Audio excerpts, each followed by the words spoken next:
crypto entrepreneur Sam Bankman-Fried was sentenced Thursday to 25 years in prison for a massive fraud on hundreds of thousands of customers that unraveled with the collapse of FTX, once one of the world's most popular platforms for exchanging digital currency. This sentence was half of what prosecutors sought and less than a quarter of the 105 years recommended by the court's probation officers. So he got 25 years. He was wanting, his lawyers had asked for 6.5 years. That, of course, was never going to happen. The prosecutors had asked for, 105 years. That's a lot of time. That's a lot of time. So the concept of justice, when you're handing out or doling out a prison sentence, what happens is for federal prosecutors, probation office, they sit down, they do what's called a PSR, a pre-sentence report or pre-sentence investigation.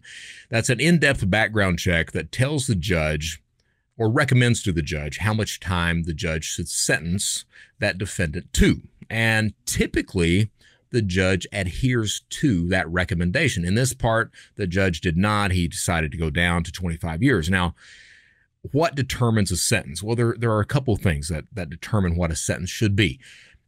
Punishment, getting the guy off of the street so he can no longer commit those crimes, and sending a message to anyone else who may think about doing the same thing in the future. When you're looking at a sentence, one of the things that I look at is who all is upset about the sentence. First of all, the defendant, in this case, Sam Bankman-Fried, he should be upset, and he is.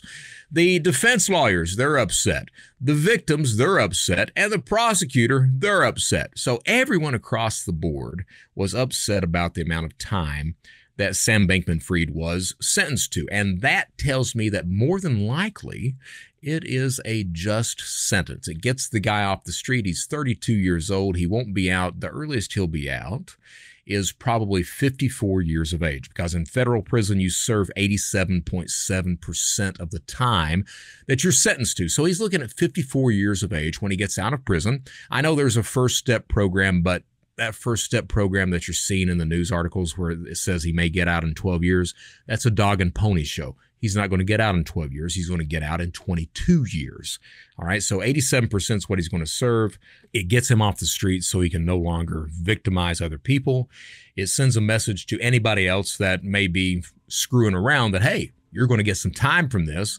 And I think that 25 years is an appropriate amount of time as punishment for the crimes that he committed.